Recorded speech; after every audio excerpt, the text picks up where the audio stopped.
درد نبودت که دوم گریه ده یادت مردم هی شدم زنده نسی و روزا همی تو هی رفت شدم ده تنهایی عمیق تره غرق خشخش برگاه صدای پاییز لایتر سیگرت هوای تاریک خیره دکسای چشمای تارم شعر میشه دردم در روی جانم دردم رب کردم روی کاغذ جانم نداره نبوده دادت هنوزم ندارم رفتن باور نمیکردی لخ غرورم لاغل برای چی نامرد بگو چی کم بود مکی زدم از وجودم هر روز کلگی روزایم ده سختی سر شد نبوده داخل لیاقتم بود جان کندم ده گرمی تابستان گرم کنه دیستایم زمستان خواستم بسازم برات مخاطره کشتی تو روحیم اولی داستان شروع شد غم سکوت محض و سقوط من نمانده نایی کشیده رستم حضور قصه هجوم در روی دردم آمد درد بند که گلوی بغضه و غم چشمای مشک و خندم تلخ شب شدم کت خودم قلبم یخ ترمشه از سرم خاطر ثانیهش یادم کاملا بودی عاشق هودی عاشق پاییز کافه سیگرت گلاس چایی تکس میسکال ساعت 3 صبح میگفتی چی میشه باشم پشتم میچکی دشکم میکدم ذوق متپی دسینه قلبم کن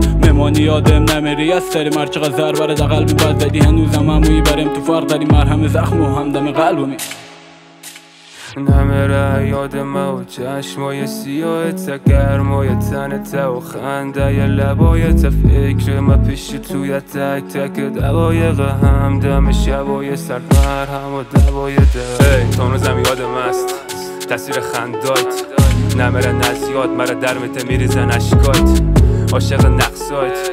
دوانه رقصایت بعد ما پیشوده همراهیت تو دسترک میگیره دستایت سرک و ترن و گل ما چالان ما به تو نمیخوام بباره باران تقصیر دل ما که خورده فریب خاطر چشمایت من بهتون تاوان تا نوزم غرقم چشمای دریاست تاثیرش بد بود آخرین حرفایت دوباره دیدن دل مرمان سختم شمواری دمن شمدان گم شدی دمن خاطرها نبودی شعر ما پالیدون بعد من همدم شبایت کیه همو رو گاییدون تا نوزم بکنم حسش روزی که بغلم بودی گفتم حال من نباشته غصش بزنم روی گلودی پروانه شدی یا پر زدی چشمم تر کردی با فاصله خدا کم کردی برای همیشه کت ما غر کردی دلت سنگ کردی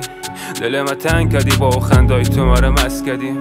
آخرم ترک کردی نمیره یادم و چشمای سیاهت گرمای تنت و خنده ی لبایت فکر ما پیش توی تک تک دقایق همدم شبای سرد مرهم و دوای ده